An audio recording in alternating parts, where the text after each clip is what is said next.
Hello guys, once again welcome back to my channel. और आज की वीडियो में हम लोग बात करने वाले हैं 30 लाख रुपीस की सैलरी की सच्चाई।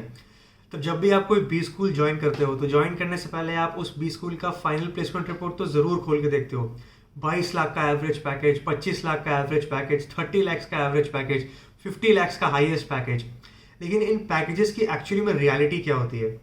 क्या सच में आपको टोटल जो अमाउंट दिखाया जा रहा है पैकेज का, उसको डिवाइडेड बाय 12 करके टैक्स वैक्स कट के आपको उतना अमाउंट इन हैंड मिलता है मंथली, या रियलिटी कुछ और है? तो इस वीडियो में हम एक 30 लाख रुपीस के सैलरी को डिसेक्ट करेंगे इन टर्म्स ऑफ कंपोनेंट्स, क्या है उस सैलरी का, टैक्सेशन इम्प्लीकेशंस उसमें इंक्लूड करेंगे और देखेंगे कि एक 30 लाख के पैकेज में आपको मंथली इन हैंड कितना मिल सकता है। तो प्लीज इंश्योर करें कि आप ये वीडियो पूरे एंड तक देखें। तो इससे पहले कि I start dissecting the 30 lakh rupees का फिगर, मैं एक बात करना चाहता हूँ आपसे। तो आपने नोटिस किया होगा कि कई कई बी स्कूल्स में 1 करोड़ के पैकेज दिए जा रहे हैं, 1.2 करोड़ का पैकेज मिलता है कुछ स्टूडेंट्स को। तो क्या ये प्लेसमेंट्स हमारे इंडियन मार्केट के लिए होते हैं? The answer is absolutely no. एक इंडियन कंपनी, यहाँ की कोई एमएनसी कंपनी, कोई एक स्टूडेंट को जो एक फ्रेशर एमबीए से ग्रेजुएट हुआ है, वो इंडियन रुपीज़ में 1.5 करोड़ का सैलरी क्यों देगी? आप सोचिए, अगर फ्रेशर को इतना दे रही है तो उसके मैनेजर को कितना देती होगी? सच में मैनेजर को क्या 2.5-3 करोड़ मिलते होंगे? या उसके भी अगर आप एक स्किप लेवल बॉस को देखें तो उसको क्या 5-6 करोड़ रुपीस मिलते होंगे? ये एक्चुअल में रियलिटी नहीं है। तो ये जो प्लेसमेंट्स होते हैं, these are mostly based out of international markets. Mostly क्या, 100% they are based out of international markets only. तो कुछ कंपनीज के मैं एग्जांपल बताता हूँ। एक तो आपका हो गया टोलाराम ग्रुप, एक एफएमसीजी बेस्ड कंपनी है जिसकी पोस्टिंग नाइजीरिया, केनिया, इन अफ्रीकन कंट्रीज में होती है। एक और कंपनी का नाम बताता हूँ, लैंडमार्क ग्रुप। ये एक रिटेल बेस्ड कंपनी है जो मिडिल ईस्ट की है। तो इन कंपनी की जो प्लेसमेंट है वो यूएई में हो गया, सऊदी अरेबिया हो गया, इन टाइप की कंट्रीज में होती है। तो ये 1 करोड़ का सिग्निफिकेंस इंडियन मार्केट के हिसाब से नहीं होता है। तो ये आपका जाना बहुत ज़रूरी है। तो चलिए अब हम वीडियो में वापस आते हैं और 30 लाख रुपीज़ के डिसेक्शन के बारे में बात करते हैं। अगर हम देखें 30 लाख रुपीज़ के एक पैकेज को, तो इन मोस्ट केसेस जो उस कॉम्पोनेंट का जो ब्रेकअप होता है वो कुछ इस तरह होता है। जो फिक्स्ड कंपोनेंट होता है उसमें अराउंड 14 to 16 लाख रुपीज़ का कंपोनेंट होता है, और एक वेरिएबल कंपोनेंट होता है उस साइकिल सैलरी पैकेज में। वेरिएबल कंपोनेंट में आता है लगभग 15 to 20% ऑफ योर सीटीसी, और ये अमाउंट आपको तभी मिलता है जब आपकी परफॉर्मेंस एक सर्टेन एक्सटेंट तक अच्छी है और कंपनी अगर अच्छा कर रहा है। तो ये एक वेरिएबल कंपोनेंट है जिसके बहुत सारे एक्सटर्नल पैरामीटर्स के ऊपर डिपेंड करता है। तो ये आपको तभी मिलेगा अगर आप एक certain level of performance company में कर रहे हैं और कंपनी भी मार्केट में एक certain level of performance deliver कर पा रही है। तो 100% गारंटी नहीं है कि ये जो 20% जो वेरिएबल अमाउंट है ये आपको बैंक अकाउंट में मिलेगा ही मिलेगा at the end of the year. Third component होता है ज्वाइनिंग बोनस। तो ज्वाइनिंग बोनस एक फिक्स्ड अमाउंट होता है, सपोज 2 लाख हो गया, 2.5 लाख हो गया, 3 लाख हो गया, जो कंपनी आपको एज अ ज्वाइनिंग बोनस देती है जब आप कंपनी ज्वाइन करते हो। तो that is the first pay check that you get from the company apart from your monthly salary of course. तो थर्ड कंपोनेंट है रिटेंशन बोनस। रिटेंशन बोनस एक ऐसी चीज़ है, यानी कि सपोज आपने कंपनी में 1 साल कंप्लीट कर लिया, तो 1 साल कंप्लीट करने के बाद आपको कंपनी एक अमाउंट देगी, 1 लाख या 1.5 लाख, ऐसा रिटेंशन बोनस। आप उस कंपनी में 1 साल तक थे।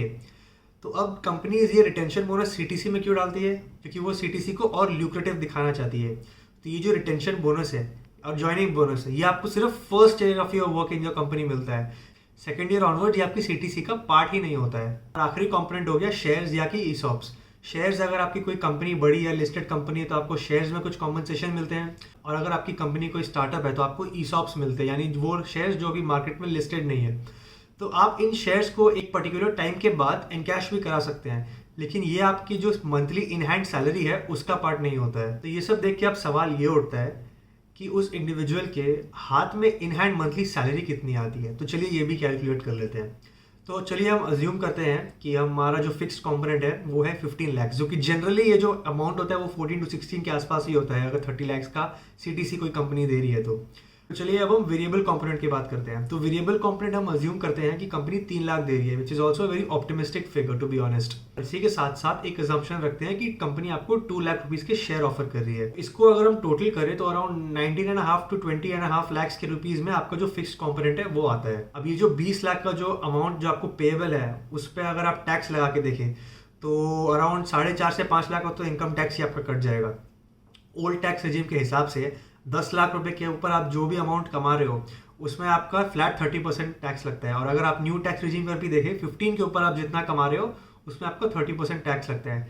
तो इस पर्टिकुलर जो इनकम है आपकी 20 लाख रुपीज़ जो आपको मिलने वाला है पेएबल है, उसमें हम अज्यूम करते हैं 4.5 से 5 लाख रुपए का आपका टैक्स कट रहा है। लेकिन ये जो 1.3 लाख रुपीस मैंने बताया है मंथली का, इसमें वेरिएबल कंपोनेंट भी मैंने इंक्लूड किया है। लेकिन जो वेरिएबल कंपोनेंट का जो एक्चुअल पे आउट होता है वो मंथली बेसिस में नहीं होता है, that is at the end of the financial year in most cases.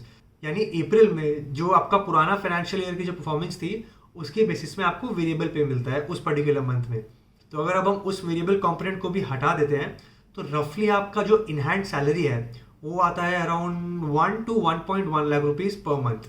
तो आप देखिए 30 लाख की सीटीसी में आपको सिर्फ 1 लाख रुपीस के आसपास ही per month in hand salary मिलती है। तो क्या सच में ये बहुत ल्यूक्रेटिव डील है या आपको नंबर के जाल में फंसाया जा रहा है? अब हम एक और एस्पेक्ट कंसिडर करते हैं। अब हम जो एमबीए करते हैं, सपोज हमने टॉप 20 या 25 बी स्कूल से एमबीए किया, तो इसकी फीस अब 2 लाख या 3 लाख रुपए तो है नहीं। आज के ज़माने में जिस तरह इन्फ्लेशन चल रहा है, जो टॉप बी स्कूल्स है उनकी जो फीस है that is upwards of 25 lakhs, and जो मिडिल रैंक बी स्कूल्स भी है वो भी 20 लाख रुपए तक की फीस चार्ज कर रहे हैं। तो हम यहाँ पे अज्यूम करते हैं कि आपने 20 लाख रुपए का एजुकेशन लोन लिया है अराउंड 8 या 8.5% के इंटरेस्ट रेट में। तो जब आप 2 साल पढ़ाई करेंगे तो ऑब्वियसली आप रीपे तो कुछ करेंगे नहीं, आपका इंटरेस्ट कॉम्पोनेंट उस लोन अमाउंट में ऐड होता रहेगा, and by the time you finish those 2 years आपके पास अराउंड 22 लाख रुपीस का लोन रह जाएगा। तो अगर इस 22 लाख रुपीस के लोन को आप 5 साल तक भी रीपे करना चाहें तो आपकी मंथली ईएमआई बैठती है 40,000 रुपीज़। यानी कि जो आपका इन हैंड सैलरी है 1 to 1.1 लाख, उससे अगर आप 40,000 रुपये की पर मंथ प्री पेमेंट करते हैं तो आपके पास हाथ में रह जाते हैं 60 to 70,000 रुपीज़। इसी में आपको आपकी फैमिली के खर्चे निकालने हैं और आपके पर्सनल लीजर के लिए भी पैसे निकालने हैं और अपनी फ्यूचर को सिक्योर करने के लिए सेविंग्स एंड इन्वेस्टमेंट्स भी करनी है। तो क्या ये 30 लाख का पैकेज सच्ची में इतना ल्यूक्रेटिव था? सोचने वाली बात तो ज़रूर है। हाँ, लेकिन ये बात तो है 30 लाख आपकी सिर्फ स्टार्टिंग सैलरी है। जैसे जैसे कि आप ग्रो करते हैं, you spend more years, gather more work experience, आपकी सैलरी और इनकम थोड़ी इंक्रीज होती है, जिससे आपके फाइनेंशियल सिचुएशन थोड़ा इंप्रूव भी हो जाता है। और 4 से 5 साल के बाद आपका एजुकेशन लोन वाला कंपोनेंट भी खत्म हो जाएगा, तो आपकी इन हैंड सैलरी ओवरऑल तो बढ़ी जाएगी।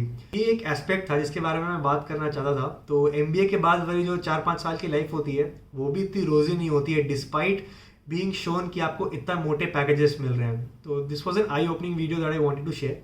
अगर आपको ये वीडियो अच्छा लगा तो please hit that like button, and for more insightful videos like this please subscribe to my channel as well. Hope you have a great day.